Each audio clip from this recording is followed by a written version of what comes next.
Hello दोस्तों, कैसे हैं आप लोग। एक बार फिर से आपका स्वागत है हमारे संघर्ष आईएएस यूट्यूब चैनल में। जैसे कि आपको पता है कि हमारी जो संविधान या भारतीय राज्य व्यवस्था को पढ़ने की एक सीरीज चल रही है, उसी सीरीज के अगले लेक्चर को मैं लेकर आपके सामने आया हूं। बड़ा ही इम्पोर्टेंट टॉपिक जो किसी भी एग्ज़ाम में, मैं बार बार बोलता रहता हूं कि किसी भी एग्ज़ाम में पूछा जाता है, क्वेश्चंस आते हैं। साथ ही साथ चीज़ें क्या हैं कि चीज़ें आपको समझ आनी चाहिए। आपके अंदर जो कंसेप्ट होते हैं, जो कॉन्सेप्ट क्लियरिटी होती है, कंसेप्चुअल क्लियरिटी होती है, उस पर अगर आपको काम करना है तो ये जो छोटी छोटी वीडियो हैं, आधे से 1 घंटे की वीडियो है, ये आपके लिए बहुत बेनिफिशियरी हो सकती हैं। बहुत अच्छा आपको इससे आप अपना लाभ ले सकते हैं। क्योंकि एग्ज़ाम में हम लोग जब किताब पढ़ना स्टार्ट करते हैं, किसी भी रेफरेंस बुक को या फिर हम बात करें एनसीईआरटी को ही पढ़ना स्टार्ट करते हैं, तो हम लोगों को क्या होता है, हम लोगों में बिखराव होता है। अगर हम एक ओवरव्यू, किसी के द्वारा बनाया गया ओवरव्यू, मैं ये नहीं कहता कि हमारे चैनल से, किसी भी टीचर के द्वारा बनाया गया जो ओवरव्यू होता है, वो ओवरव्यू एक बुक को समझने के लिए, उसको अंडरस्टैंड करने के लिए बड़ा इंपॉर्टेंट होता है। तो इसीलिए इसी इसी बात को ध्यान में रखते हुए, इन्हीं परेशानियों को आप लोगों के सामने ना आए। कुछ ऐसे लोग, कुछ ऐसे स्टूडेंट जो इकोनॉमिकली थोड़े बैक होते हैं, थोड़े से कमज़ोर होते हैं, उन लोगों को पढ़ने में जो संसाधन होते हैं वो संसाधन उपलब्ध नहीं होते, अच्छी किताबें उपलब्ध नहीं होती हैं। तो वो लोग हमारी इन वीडियो को देखने के बाद अपने छोटे कॉपी पेन लेकर उन पे चीज़ों को नोट कर लें, और नोट करने के बाद अगर वो देखेंगे तो उनके पास एक बहुत अच्छा कंपाइलेशन हो जाएगा, जो लगभग 80 से 90% किसी भी एग्जाम में आने वाले क्वेश्चंस को आप लोग आराम से सोल्व कर सकते हैं। उसके बाद आप लोग किसी भी रेफरेंस बुक, अगर आपका मन होता है कि आप कोई रेफरेंस बुक पढ़ें, तो आप एनसीईआरटी पढ़ें, या फिर आप लक्ष्मीकांत पढ़ें, या फिर आप सुभाष कश्यप पढ़ें।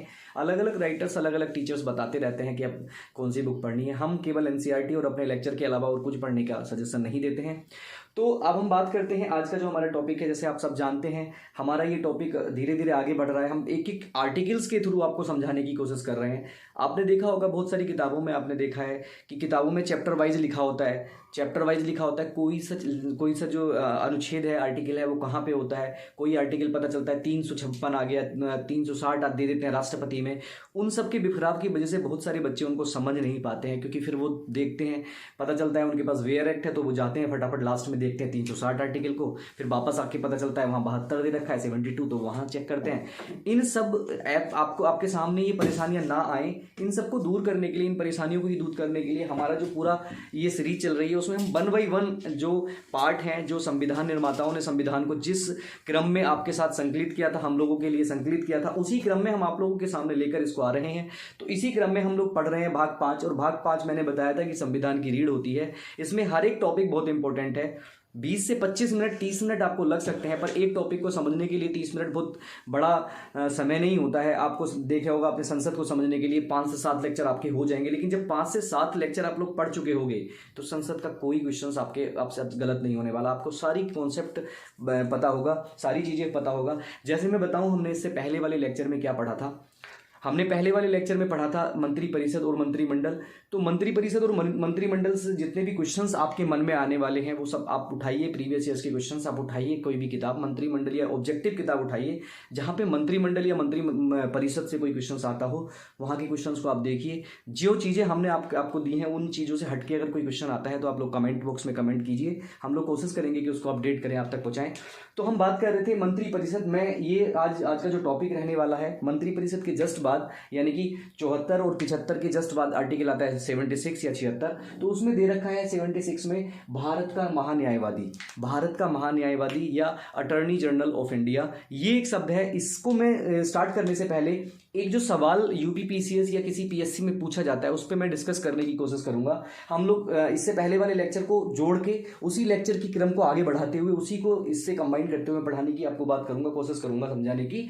उसमें क्या है, आपने देखा मंत्रिपरिषद, मैंने बताया था आपको कि एक मंत्री परिषद होती है, उसमें मंत्री बैठते हैं, अलग अलग प्रकार के मंत्री बैठते हैं, और उसका जो उसका अध्यक्षता करता है, उसका जो हेड होता है वो पीएम होता है, हमने बताया था। ये हमारा, मैं यहाँ पे लिखता हूँ मंत्री परिषद को एमपी लिख देता हूँ, या फिर मैं लिख देता हूँ काउंसिल ऑफ मिनिस्टर, सीएम करके लिख देता हूँ। और यहाँ पे था एक मंत्रिमंडल, जिसमें हमने क्या बताया था, केवल 2, एक तो कैबिनेट मंत्री होते थे, और एक कौन होते थे, राज्य मंत्री, स्वतंत्रता प्रभार वाले लोग होते थे, और एक पीएम होते थे। तो इनकी बात करने के बाद अभी आप लोगों के दिमाग में आया होगा कि मंत्री परिषद और मंत्रिमंडल, ये दोनों काम क्या होता है? मैंने कल बताया था, मंत्रिपरिषद का काम होता है किसी भी जो भी नीति या कोई भी स्कीम या योजना बनती है तो मंत्रिपरिषद का काम होता है उस योजना को पूरी तरीके से तैयार करना, उसमें कमियां हैं क्या, कैसे किस पटल पे रखना, संसद के सामने रखना उन चीज़ों को।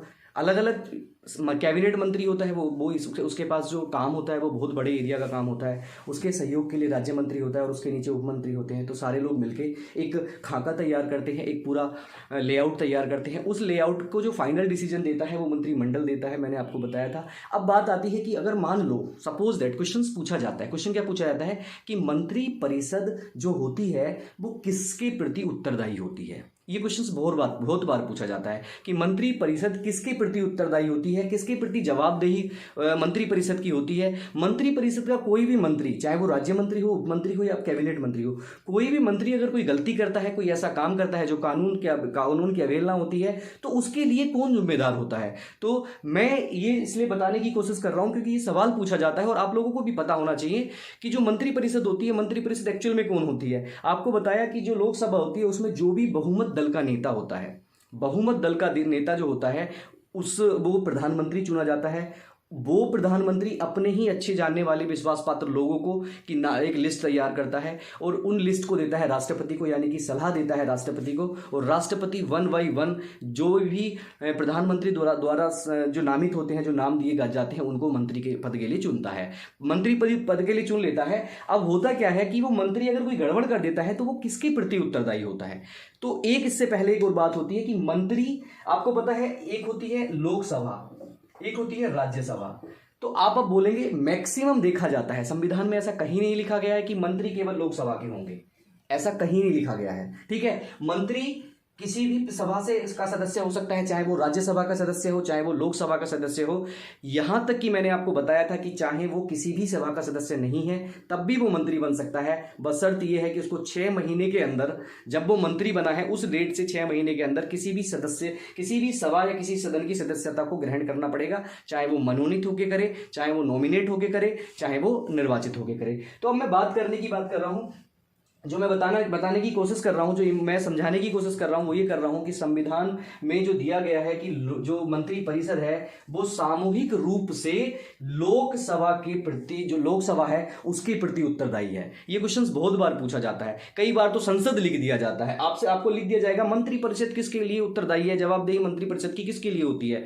तो वो मैक्सिमम क्या होती है, वो मैक्सिमम जो जवाबदेही होती है, जो उसकी उत्तरदायित्व जो होता है सामूहिक रूप से, एक शब्द बहुत ध्यान रखना, सामूहिक रूप से जो उत्तरदायी होता है वो लोकसभा के प्रति होता है। क्यों लोकसभा के प्रति होता है, ये भी सवाल आपके मन में उठेगा।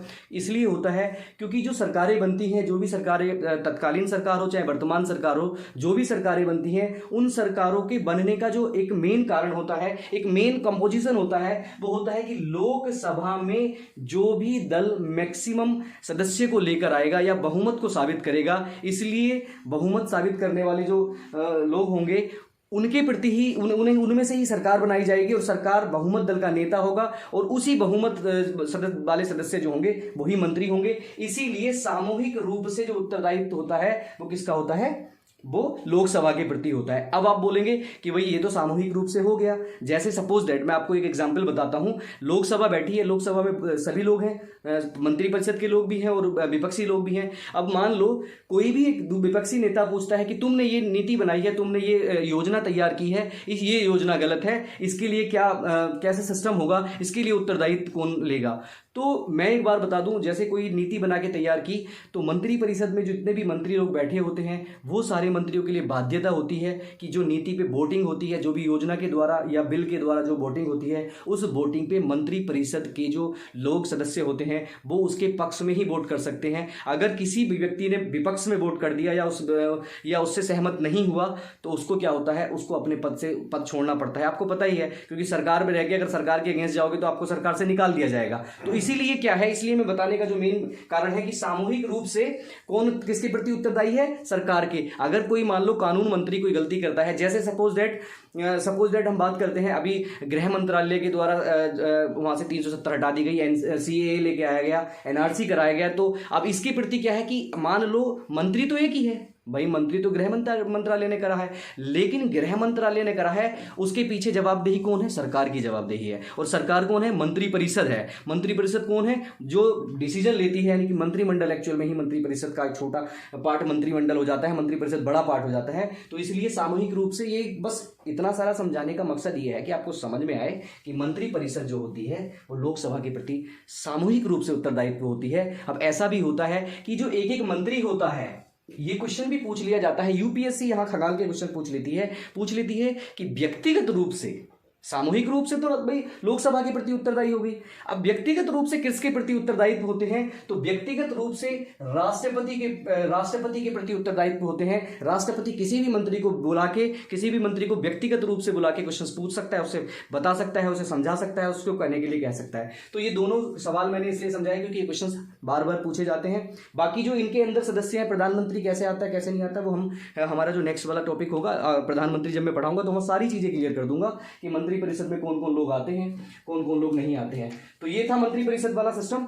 इसी के साथ हम जिस कड़ी में चल रहे हैं उसमें ये, क्योंकि पिछले वाले टॉपिक का पार्ट था, यहाँ से सवाल पूछा जाता था, इसलिए मैंने इसको ले लिया। अब हम बात करते हैं जो आर्टिकल 76 है। 76 आर्टिकल क्या कहता है? 76 आर्टिकल कहता है कि भारत का एक महान्यायवादी होगा। भारत का एक महान्यायवादी होगा, इंग्लिश में इसको बोलते हैं अटॉर्नी जनरल ऑफ इंडिया, या इसको ऐसे भी बोल देते हैं AG, attorney general of India. तो भारत का न्यायवादी होगा कौन? भारत का न्यायवादी कौन होगा? भारत का न्यायवादी होगा, हमारे संविधान में ऐसा दिया गया है, उसमें बहुत सारी डिटेल दी गई है। मैं केवल आपको कीवर्ड्स बता रहा हूं, जो कीवर्ड्स एग्जाम में पूछे जाते हैं और आपको समझने के लिए भी जरूरी हैं। तो सरकार का जो प्रथम कानून सलाहकार होगा। अब होता क्या है, क्यों होगा ऐसा? ये संविधान निर्माताओं ने, हमारे संविधान में जो भी चीज दी गई है बड़े साइंटिफिक रूप से उन्होंने दी है। अब आपको पता है जो हमारे नेता लोग होते हैं, जो मंत्री लोग होते हैं, वहाँ कोई बाध्यता तो है नहीं पढ़ने लिखने की, कोई बाध्यता नहीं है। कोई भी अनपढ़ आदमी भी मंत्री बन सकता है। कोई पता चला किसी ने 10वीं तक पढ़ाई की है, किसी ने 8वीं तक पढ़ाई की है, किसी ने कुछ पढ़ाई की, किसी ने कुछ पढ़ाई की, वो भी मंत्री बन जाता है। और मंत्री बनने के बाद आपने देखा ही होगा, ये तो आप लोग देखते ही रहते हैं कि अयोग्य लोग, बहुत सारे अयोग्य लोग, चाहे वो स्मृति ईरानी हो, चाहे वो कोई भी ऐसा हो, 12वीं क्लास पास होते हैं, उनको शिक्षा मंत्रालय दे दिया जाता है। ऐसे ऐसे बहुत सारे एग्जाम्पल्स, मैं किसी को लेके नहीं बोल रहा हूँ, मैं बस समझाने के लिए बात कर रहा हूँ। क्यों होता है?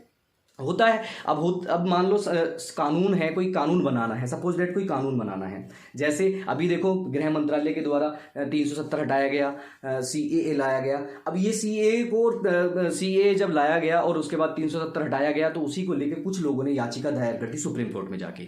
अब सुप्रीम कोर्ट में जाके याचिका दायर कर दी कि भाई ये तो गलत है, ये तो हमारे साथ जातिगत भेदभाव हो रहा है। हमारे आर्टिकल, जो हमारे मौलिक अधिकार हैं, जो हमारे धार्मिक अधिकार हैं, धार्मिक स्वतंत्रता का अधिकार है, आर्टिकल 25 या जो भी आर्टिकल हमें दिए गए हैं संविधान में, उनका हनन हो रहा है। क्योंकि आपको पता है वहां मुस्लिम को छोड़ के बाकी सबको हमारे यहाँ की मान्यता देने की बात की गई थी। तो ये सुप्रीम कोर्ट में जाके याचिका दायर कर दी।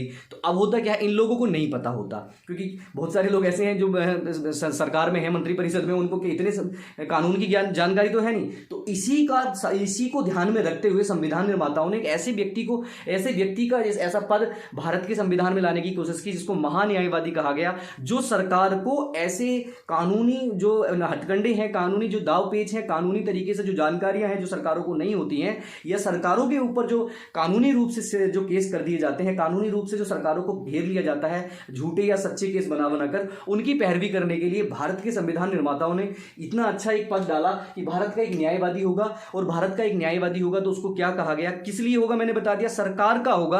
क्योंकि कई बार ऐसा फिर हुआ क्या, सुप्रीम कोर्ट में कौन गया, यही महान्यायवादी सुप्रीम कोर्ट में गया और वहां जाके बोला कि ऐसा नहीं है, इसमें कोई आर्टिकल जो भारत के जो हमारे मौलिक अधिकार है उनका हनन हो रहा है, ऐसा कुछ नहीं हो रहा। वहां जाके सरकार की पैरवी की और वो आगे केस चल भी रहा है, जो भी होता रहेगा उसके लिए बाद में बस समझाने के लिए बात कर रहा हूं। तो भारत का महान्यायवादी से ही क्वेश्चंस पूछा जाता है। सबसे पहली बात तो ये यही पूछ लिया जाता है कि किस अनुच्छेद में है, तो किस अनुच्छेद में है, 76 में है। क्या है, भारत सरकार का प्रथम कानूनी सलाहकार होगा, कानूनी या विधि सलाहकार होगा। भारत सरकार को किसी भी कानून से रिलेटेड या विधि से रिलेटेड कोई भी सिस्टम अगर सलाह पूछनी है तो वो सलाहकार देने के लिए भारत का न्यायवादी होगा। उसके बाद क्या कहते हैं कि भारत के न्यायवादी को नियुक्त कौन करेगा। आप जानते हैं भारत का जो महान्यायवादी है, जो अटॉर्नी जनरल ऑफ इंडिया है, उसको राष्ट्रपति नियुक्त करता है। और राष्ट्रपति नियुक्त को किसकी सलाह पे करता है, मंत्रिपरिषद की। हमारे भारत के संविधान में जो लैंग्वेज लैंग्वेज है वो लिखी हुई है मंत्री परिषद की सलाह पर करता है।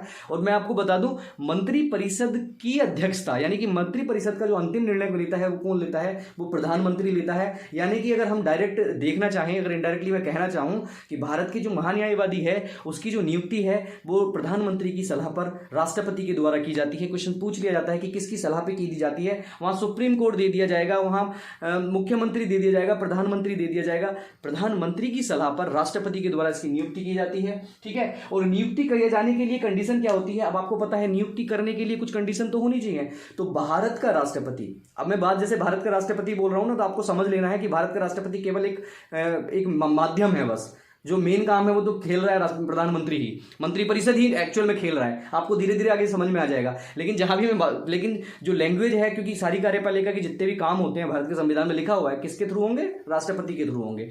तो जैसे ही किसी भी व्यक्ति को नियुक्त करने के लिए राष्ट्रपति को पता होना चाहिए कि भाई नियुक्त किसको करा जाएगा। तो नियुक्त करने के लिए एक योग्यता दी गई कि कोई भी ऐसा व्यक्ति, कोई भी ऐसा विधि का बेता या विधि की जो जानकारी रखता हो, जो सुप्रीम कोर्ट का जज बनने की, सुप्रीम कोर्ट मतलब उच्चतम न्यायालय की जज की बनने की जो योग्यता रखता हो, वो व्यक्ति जो है हम भारत का न्यायवादी नियुक्त किया जा सकता है। तो अब आपके दिमाग में क्या आता है, आप लोगों में, हम लोगों में प्रॉब्लम क्या होती है, आप लोगों में प्रॉब्लम होती है जैसे ही मैं सुप्रीम कोर्ट के जज के बनने की योग्यता की बात करता हूं, आप लोग तुरंत से फटाफट से सुप्रीम कोर्ट के जज की योग्यता देखना स्टार्ट करते हैं। हम बताएंगे, हम सारी चीजों को बताएंगे। यहां केवल आपको इतना ध्यान रखना है कि भारत का न्यायवादी बनने के लिए, सुप्रीम कोर्ट का जज बनने के लिए जो योग्यता होनी चाहिए वो योग्यता बस उसके पास होनी चाहिए। वो योग्यता मैं एक बार बता देता हूं। किसी भी हाईकोर्ट में 5 साल तक कोई भी व्यक्ति अगर जज रहता है, या किसी भी हाई कोर्ट में कोई 10 साल तक एडवोकेट या फिर अधिवक्ता का काम करता है, वकील का काम करता है, तो वो वैसा व्यक्ति भारत के संविधान में भारत का न्यायवादी बनने के लिए योग्य होता है। और वो योग्यता होने के लिए आपको पता है मंत्री परिषद का वो प्रिय होना चाहिए, उसको जानने वाला होना चाहिए ताकि वो रिकमेंड कर सके, और बाकी राष्ट्रपति उसकी नियुक्ति कर देता है। अब होता क्या है, ऐसा एक कई बार सवाल पूछ लिया जाता है कि क्या हमारे संविधान में ऐसा नहीं दिया गया है कि जो सरकार है, सरकार मान लो कोई सलाह देता है, भारत का महान्यायवादी ने कोई सलाह देनी स्टार्ट की, अगर वो सलाह देता है, सरकार को सलाह देता है, तो क्या सरकार उसके जो निर्णय है उसकी सलाह को मानने के लिए बाध्य है? तो ऐसा नहीं है, वो मानने के लिए बाध्य नहीं है। उसकी इच्छा है कि वो उसकी सलाह को माने या ना माने। वनडे एग्जाम में यही पूछ लिया जाता है कि क्या भारत के न्यायवादी या अटॉर्नी जनरल ऑफ इंडिया की जो भी सजेशन होती है, जो भी सलाह होती है, उसको भारत सरकार मानने के लिए बाध्य है? एक नंबर में क्वेश्चन पूछ लिएगा हाँ या नहीं, आप लोग आपको लगाना है नहीं, बाध्य नहीं है। ठीक है, योग्यता क्या होनी चाहिए ये मैंने बता दिया है। उसके बाद और क्या है, ये इसका ये जो व्यक्ति है, ये व्यक्ति का जो पद है वो पूर्णकालिक नहीं होता है और ना ही ये निजी अधिकारी होता है। मैं आपको बता दूं, भारत के संविधान में कहीं भी, पूरे भारत के संविधान में कहीं भी इसकी सैलरी की बात नहीं की गई है। भारत के संविधान में कहीं भी इसके कार्यकाल की बात नहीं की गई है कि इसका कार्यकाल कितना होगा। लेकिन ये क्या है कि व्यावहारिक रूप में, व्यावहारिक का मतलब होता है जो चलता हुआ आ रहा है, तो व्यावहारिक रूप में भारत के महान्यायवादी का जो कार्यकाल है वो 5 साल तक चला रहता है, क्योंकि जब तक सरकार चलती रहेगी तब तक इसका कार्यकाल चलता रहेगा। और अगर इसके बीच में भी अगर राष्ट्रपति को लगता है, राष्ट्रपति को लगने का मतलब होता है कि जिसने उसको अपॉइंट करा उसको लगता है कि ये कोई अच्छा काम नहीं कर रहा है, तो उसको राष्ट्रपति उसको नियुक्त, मतलब उसको क्या कर सकता है, उसको त्याग पत्र दिलाने के लिए मजबूर कर सकता है या उसको उसके पद से हटा सकता है। लेकिन उसके लिए क्या है, इसीलिए एक शब्द बोला जाता है कि भारत का राष्ट्रपति भारत का महान्यायवादी राष्ट्रपति के पश्चात पर्यंत, यानी कि प्रसाद पर्यंत का मतलब होता है कि ये जब तक राष्ट्रपति की इच्छा रहेगी तब तक अपने पद पर बना रहेगा, और राष्ट्रपति की जब भी इच्छा नहीं रहेगी तब ये उसके पद से उसको हटा सकता है। और इसका कोई कार्यकाल निश्चित नहीं होता, ये मैंने लिख भी दिया है। ये क्या है, ये ना तो सरकार का आदमी होता, सरकार का राजनीतिक पद नहीं होता है, इसके पास पूर्णकालिक कोई सदस्य नहीं होता, और ना ही ये निजी सदस्य होता है। तो भाई ये होता कौन है, ये ऐसे, इसका काम क्या होता है, तो इसका काम होता है, ये काम क्या कर सकता है, तो ये काम दोस्तों ये भी कर सकता है, अगर मान लो सरकार के पास कुछ काम नहीं चल रहा है, बहुत सारे पद अभी आगे जैसे जैसे लेक्चर आते रहेंगे मैं आपको बताता रहूँगा, सुप्रीम कोर्ट के जज की या बाकी और अलग अलग जो पद होंगे, राजनीतिक पद होंगे जो हमारे संविधान में दिए होंगे, वो बहुत सारे पद ऐसे होंगे जिस पद से रिटायर होने के बाद, जिस पद से त्यागपत्र देने के बाद उस व्यक्ति को किसी दूसरे विभाग में अपॉइंट होने या दूसरे विभाग में काम करने के लिए मना कर दिया जाता है, उसे बाध्य कर दिया जाता है कि वो कहीं काम नहीं करेगा। लेकिन भारत का न्याय न्यायवादी क्या है? भारत का न्यायवादी दोस्तों हमारा और तुम्हारा, यानी कि एक आम आदमी का जो केस है, आम आदमी की जो विधि सहायता है वो भी दे सकता है। जैसे कि मैं हूँ, सपोज दैट मैं जाता हूँ कि चलो चलो फटाफट से जाओ कि भारत के न्यायवादी साहब मेरे भी इलेक्शन मेरा मुझ पर एक केस है, सुप्रीम कोर्ट ने, हाई कोर्ट ने मुझ पर एक केस दे रखा है, वो केस आप लड़ लीजिए, तो वो मेरा भी केस लड़ सकता है। यानी कि वो बाध्य नहीं है, वो किसी भी लोअर कोर्ट में, किसी भी हाई कोर्ट में, किसी भी सुप्रीम कोर्ट में सरकार के अलावा किसी निजी व्यक्ति या नॉर्मल या प्रत्यक्ष एक सिंगल व्यक्ति का भी, इंडिविजुअल व्यक्ति का भी केस लड़ने के लिए एलिजिबल है, उसको कोई बाध्यता नहीं है। बस शर्त क्या है कि वो शर्त ये है कि राष्ट्रीय जो भारत का जो महान्यायवादी है, अटॉर्नी जनरल ऑफ इंडिया है, वो इंडिया यानी कि सरकार के अगेंस्ट कोई भी केस नहीं लड़ेगा, सरकार के अगेंस्ट या उसके विरोध में कोई ऐसा निर्णय में जिसमें जो भी ऐसा कोई केस होगा, या कोई मान लो अगर सपोज दैट ऐसा किसी ने भारत की इंटीग्रिटी को तोड़ने के लिए, भारत की इंटीग्रिटी को मिटाने के लिए, भारत के जो धर्मनिरपेक्षता है उसको मिटाने के लिए कोई ऐसा केस मतलब कोई कार्य कर दिया है, उस कार्य करने के लिए तो भारत का न्यायवादी उसकी तरफ से जाके नहीं लड़ेगा, भारत के सरकार की तरफ से भारत के सरकार का पक्ष रखेगा, जैसे मैंने आपको बताया भी है। उसके बाद क्या है कि अटॉर्नी जनरल जो होता है, पूरा भारत कितना बड़ा है, 28 और 8 राज्य हैं, इतना बड़ा सिस्टम है, कैसे वो उसको संभालेगा? उसके पास काम इतने सारे हो जाते हैं, तो उसी के काम को थोड़ा कम करने के लिए, थोड़ा सा काम करने के लिए सबऑर्डिनेट स्टाफ रख लिया जाता है। तो उसी का काम कम करने के लिए उसी के जैसा एक सॉलिसिटर जनरल का नाम सॉलिसिटर जनरल ही दिया जाता है, सॉलिसिटर जनरल अपॉइंट कर दिया जाता है, जो अटॉर्नी जनरल की जो हेल्प करता है, उसके काम में हेल्प करता है। और इसकी भी हेल्प करने के लिए, सॉलिसिटर जनरल की भी हेल्प करने के लिए एक पद है additional solicitor general of India, और ये सॉलिसिटर जनरल ऑफ इंडिया, तो आपको ध्यान रखना है कि भारत के संविधान में केवल और केवल अटॉर्नी जनरल ऑफ इंडिया की बात करी गई है, ना कि सॉलिसिटर जनरल ऑफ इंडिया और एडिशनल सॉलिसिटर ऑफ इंडिया, इनकी बात नहीं की गई है। सरकार को अपने कार्य को आसान करने के लिए, सरकार को अपने काम को थोड़ा कम करने के लिए केवल सरकार द्वारा बनाए गए ये 2 पद हैं। ये पद एडिशनल है, सॉलिसिटर जनरल ऑफ इंडिया और additional solicitor general of India. अब मैं बात करता हूं इसका कार्यक्षेत्र क्या होता है। अब इसके कार्यक्षेत्र की हम बात करते हैं तो इसका कार्यक्षेत्र होता है, जो भारत का महान्यायवादी होता है, वो भारत का महान्यायवादी सुप्रीम कोर्ट में, हाई कोर्ट में या डिस्ट्रिक्ट कोर्ट में, यानी कि अपने सुप्रीम कोर्ट से नीचे हाई कोर्ट से नीचे डिस्ट्रिक्ट कोर्ट, किसी में भी जाके सरकार का पक्ष रख सकता है, लड़ सकता है, अपना जो पक्ष है, जिस भी प्रत्येक व्यक्ति का पक्ष है वो पक्ष रख सकता है, लड़ सकता है। इसका जो कार्य क्षेत्र है वो ये है। उसके बाद सॉलिसिटर जनरल ऑफ इंडिया आता है। सॉलिसिटर जनरल ऑफ इंडिया जो आता है, सॉलिसिटर जनरल ऑफ इंडिया का काम जो कार्य क्षेत्र होता है, ये कार्य क्षेत्र भी आप लोगों से पूछ लिया जाता है। आप लोगों से पूछ लिया जाता है सॉलिसिटर जनरल ऑफ इंडिया किस न्यायालय में जाके पैरवी कर सकता है, सरकार का पक्ष रख सकता है, तो वो है केवल हाई कोर्ट और सुप्रीम कोर्ट। यानी कि सबसे ऊपर एजी अटॉर्नी जनरल ऑफ इंडिया, उसके नीचे सुप्रीम कोर्ट, यानी कि ये सुप्रीम कोर्ट में भी जा सकता है, हाई कोर्ट में भी जा सकता है और डिस्ट्रिक्ट कोर्ट में भी जा सकता है। उसके नीचे है तो सीधी सी बात है, कोई भी ऐसा व्यक्ति, ऐसा अधिकारी अपने से नीचे वाले में कार्यवाही कर सकता है, ऊपर वाले में कार्यवाही नहीं कर सकता है। तो ऐसे ही जो एडिशनल सॉलिसिटर ऑफ जनरल होता है वो डिस्ट्रिक्ट कोर्ट में जा सकता है, डिस्ट्रिक्ट कोर्ट में अपनी कार्यवाही कर सकता है। उसके बाद क्या होता है, ये भारत की सरकार की, मतलब इसकी संख्या 1 होती है और सॉलिसिटर जनरल की संख्या भी 1 होती है, और एडिशनल सॉलिसिटर जनरल की संख्या 2 या 2 से ज्यादा हो सकती है। भारत के संविधान में परिस्थितियों के अनुसार इसको भारत के संविधान में इसका जिक्र नहीं है, लेकिन सरकारों की अपनी इच्छा के अनुसार, अपने जो काम करने की सिस्टम है उसके अनुसार इसको लगा दिया जाता है। अब होता क्या है, कई बार पूछ लिया जाता है भारत के जो महान्यायवादी है, भारत का जो अटॉर्नी जनरल ऑफ इंडिया है, उसकी सैलरी कितनी होती है, भारत के संविधान में उसकी सैलरी कौन तय करता है? तो मैं आपको बता दूं, इसकी सैलरी नहीं होती, भारत के संविधान में इसकी सैलरी की कहीं बात नहीं की गई है। क्यों बात नहीं की गई है? क्योंकि इसको फ्री छोड़ दिया गया है। किसी भी आम व्यक्ति के लिए या किसी भी कोर्ट में जो प्रैक्टिस है उस प्रैक्टिस को करने के लिए प्रैक्टिस कर सकता है, वहां से पैसे भी ले सकता है। इसीलिए भारत के संविधान में इसको सैलरी की कोई जिक्र नहीं करा गया है। लेकिन क्या बात करी गई है? लेकिन बात करी गई है कि राष्ट्रपति की अनुशंसा के अनुसार जो भारत का महान्यायवादी है उसको सैलरी के अलावा जो भत्ते हैं, जो सुरक्षा हैं, जो उसके सुविधाएं हैं, वो सारी सुविधाएं दी जाएंगी जो सुरक्षा के लिए होती है, जो रहने के खाने के लिए होता है, एरोप्लेन, सारी सुविधाएं जो होती हैं वो सारी सुविधाएं राष्ट्रपति की अनुशंसा पे दी जाएंगी, राष्ट्रपति की अनुशंसा पर, लेकिन सैलरी की कोई जिक्र नहीं करा गया है। तो क्वेश्चंस आपको याद रखना है। भारत का महान्यायवादी, आप समझ रहे होंगे क्या होता है। भारत सरकार का वकील होता है, भारत सरकार का विधि वेत्ता होता है, विधि को जानने वाला होता है, भारत सरकार के पक्ष के भारत सरकार की तरफ से लड़ने वाला होता है। जैसे कि अलग अलग कोई बिल आ जाता है, कोई कानून बन जाता है, उस कानून के लिए कानून का बखान करना होता है, तो उन सब के लिए भारत का महान्यायवादी भारत सरकार का वो रखता है। इसके अलावा जो इंपॉर्टेंट इसका कार्यक्षेत्र होता है, इसका कार्यक्षेत्र होता है जो संसद होती है। आपको पता है, मैंने बताया संसद है, संसद के 2 सदन मैंने बताए, लोकसभा और राज्यसभा।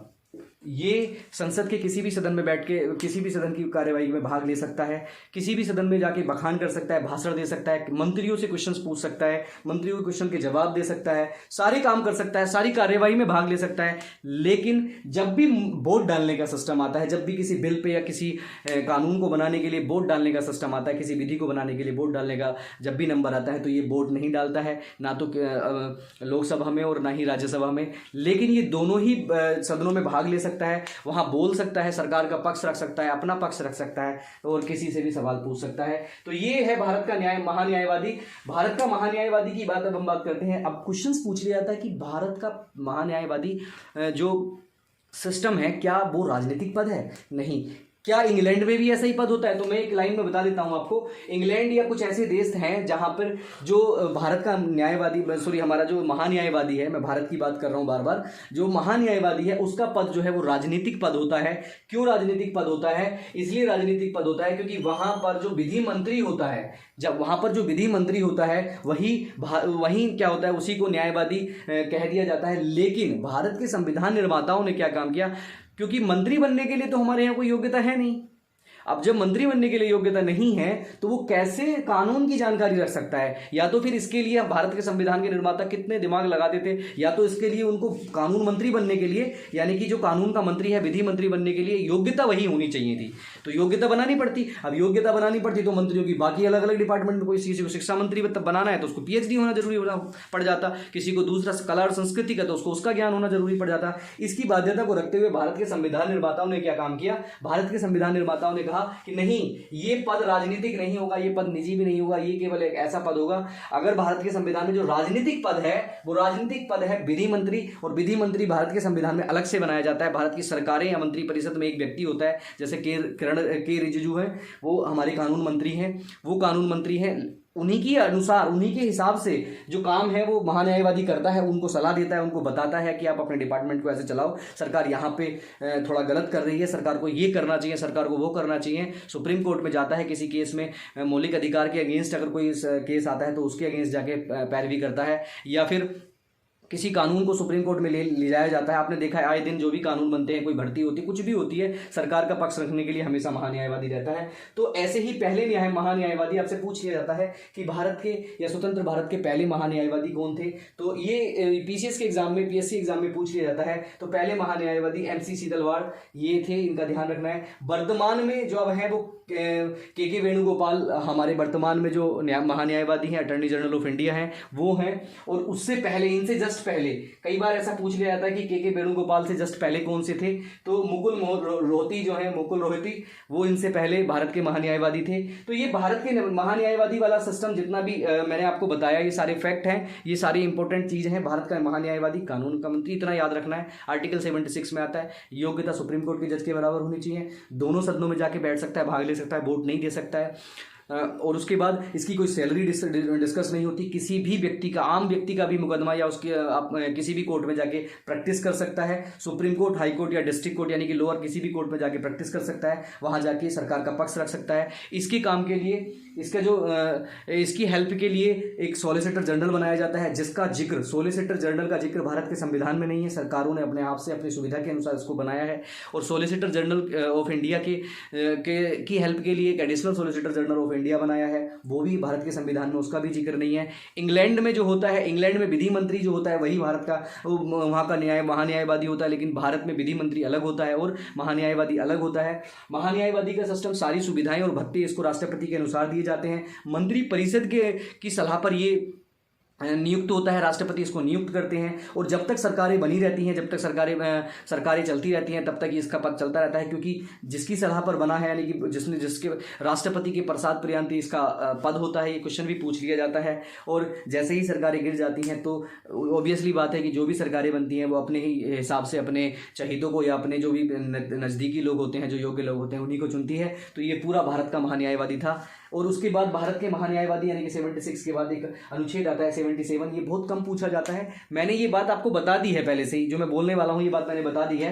भारत जो अनुच्छेद 77 है, अनुच्छेद 77 क्या कह रहता है कि भारत सरकार के कार्यों का संचालन करने के लिए, भारत सरकार के जो भी कार्य होंगे वो सारे कार्य, यानी कि कौन से कार्य, भारत सरकार के कार्यपालिका की जो कार्यवाही होगी, कार्यपालिका में जो कार्य होते हैं उसकी जो कार्यवाही होगी वो राष्ट्रपति के नाम से होगी। मैंने आपको पहले ही बता दिया, आर्टिकल 77 दे रखा है। वनडे एग्जाम में, पीएससी एग्जाम में पूछ लिया जाता है कि भारत के संविधान में भारत सरकार की कार्यपालिका के जितने भी कार्य हैं वो किसके नाम से किए जाते हैं। ऑप्शन ए आपको दे दिया जाएगा प्रधानमंत्री, ऑप्शन बी दे दिया जाएगा मुख्यमंत्री, ऑप्शन सी दे दिया जाएगा राष्ट्रपति, ऑप्शन डी आपको दे दिया जाएगा इनमें से कोई नहीं, या दो से अधिक। तो आपको हिसाब लगाना है। मैं आपको 77 इसलिए बता रहा हूँ, यहाँ से क्वेश्चन ज़्यादा नहीं पूछे जाते हैं। जहाँ से क्वेश्चन पूछे जाते हैं, जो समझने वाला पार्ट है वो हम आपके साथ डिस्कस कर रहे हैं। उसके बाद जो आर्टिकल 78 आता है वो 78 इंपोर्टेंट है। 78 इंपोर्टेंट क्यों है? क्योंकि यहां से रिलेटेड हमने सारी चीजें पढ़ ली हैं।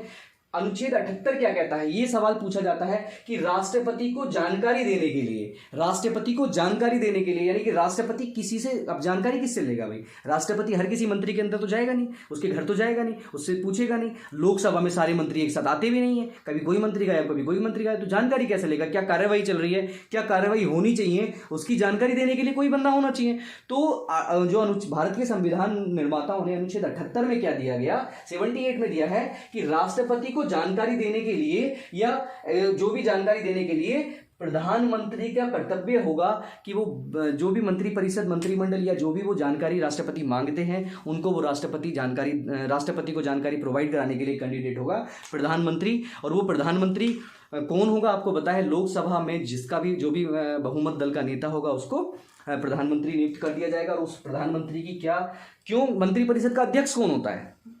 प्रधानमंत्री। मंत्रिमंडल का अध्यक्ष कौन होता है? प्रधानमंत्री। तो प्रधानमंत्री ही जानकारी देने के लिए, राष्ट्रपति को जानकारी देने के लिए उसका कर्तव्य है कि वो राष्ट्रपति को जानकारी दे। और ये हमारे भारत के संविधान में 78 नंबर आर्टिकल में ऐसा दिया गया है। मैं आपको बता दूं, भारत के संविधान में आप पढ़ेंगे आर्टिकल 165 यानी कि 165 में बिल्कुल सेम एक एडवोकेट जनरल की बात करी गई है। 165, हम अभी केवल 152 तक मैं आपको पढ़ाने की बात कर रहा था, 51 तक, लेकिन 165 इसलिए बता रहा हूं क्योंकि जब मैं 165 पढ़ाऊंगा ना तो आपको ये वाला जो पीछे वाला सिस्टम है वो रिवाइज हो जाए, आपको अलग से याद ना करना पड़े। तो जैसे सेंट्रल में यानी कि सरकार कौन सी, केंद्र सरकार के लिए अटॉर्नी जनरल का काम होता है, वैसे ही राज्य सरकारों के लिए एडवोकेट जनरल का काम होता है। तो कई बार पूछ लिया जाता है कि आर्टिकल 76, आर्टिकल 165 इनमें से कौन से लगभग सेम है या कौन से सेम नेचर के हैं? ये केंद्र सरकार के लिए न्यायवादी होता है, ये राज्य सरकार के लिए क्या होता है? एडवोकेट जनरल होता है। जैसे वहां पे केंद्र सरकार को सलाह देने के लिए महान्यायवादी होता है, ऐसे ही एडवोकेट जनरल होता है। जैसे ही केंद्र सरकार के मुकदमे लड़ने के लिए महान्यायवादी होता है, ऐसे ही राज्य सरकार के पक्ष रखने के लिए एडवोकेट जनरल होता है। जैसे वहां पे राष्ट्रपति इसकी नियुक्ति करता है प्रधानमंत्री या मंत्रिपरिषद की सलाह पर, ऐसे ही राज्यपाल एडवोकेट जनरल की नियुक्ति करता है सीएम या फिर विधानमंडल की या विधान परिषद की जो उसकी मंत्रिमंडल होता है उसकी सलाह पर। जैसे उसके काम होते हैं वैसे ही बिल्कुल सेम होते हैं, बस इतना है कि वो केंद्र सरकार का है, ये राज्य सरकार का है। इसका जो क्षेत्र है वो क्या क्षेत्र है? इसका क्षेत्र हाई कोर्ट और डिस्ट्रिक्ट कोर्ट तक रह जाता है। उसका कोर्ट जो महान्यायवादी है उसका सुप्रीम कोर्ट, हाई कोर्ट और डिस्ट्रिक्ट कोर्ट तक रह जाता है। यानी कि अगर आप सिमिलर रूप से देखना चाहें तो सॉलिसिटर जनरल ऑफ इंडिया और एडवोकेट जनरल लगभग एक ही काम करते हैं, एक ही होता है, क्योंकि इसका भी कार्यक्षेत्र के मामले में केवल क्या होता है? हाई कोर्ट और डिस्ट्रिक्ट कोर्ट। इनकी योग्यता क्या होनी चाहिए? अब योग्यता जैसे वहां सुप्रीम कोर्ट का जज बनने की योग्यता है, ऐसे ही यहाँ पे क्या होगा? हाई कोर्ट के जज बनने की जो भी योग्यता होगी वो एडवोकेट जनरल में बनने में जो भी योग्यता होगी वहां पे। ऐसे ही सॉलिसिटर जनरल ऑफ इंडिया, ये आपको मिलेगा नहीं किताब में। आप लोग पढ़ेंगे सॉलिसिटर जनरल ऑफ इंडिया को की योग्यता क्या होनी चाहिए, लेकिन व्यवहार में आप देखें कहाँ हाई कोर्ट इसका कार्यक्षेत्र है। जब इसका कार्यक्षेत्र हाई कोर्ट है तो हाई कोर्ट का जज बनने की जो योग्यता होती होगी वही सॉलिसिटर जनरल ऑफ इंडिया की योग्यता होती होगी। Additional solicitor general of India की योग्यता क्या होती होगी? इसका कार्यक्षेत्र डिस्ट्रिक्ट कोर्ट है, तो डिस्ट्रिक्ट कोर्ट में डिस्ट्रिक्ट कोर्ट का जज बनने के लिए जो भी योग्यता होती होगी वो आपको additional solicitor general of India की योग्यता होती। तो ये चीजें क्या है कि ये आपको कुछ कॉमन सेंस से और कुछ चीजों को पढ़ के आपको समझ में आ जाएगा कि ये बिल्कुल सेम है, कार्यक्षेत्र वही है।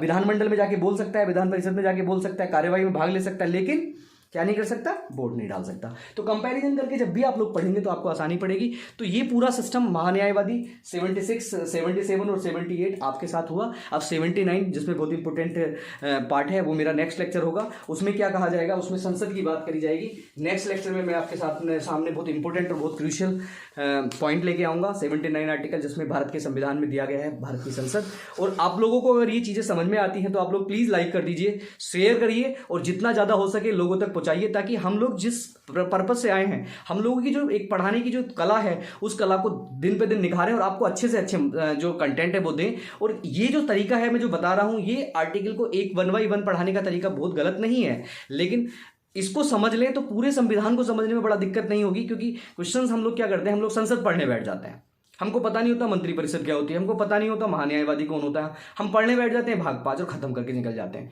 सिस्टमेटिक वे से आप पढ़िए, एक एक चीज़ को पढ़िए, हमारे साथ रहिए, हम लोग आपको हर एक ऑथेंटिक चीज़ देंगे। जय हिंद, जय भारत, धन्यवाद।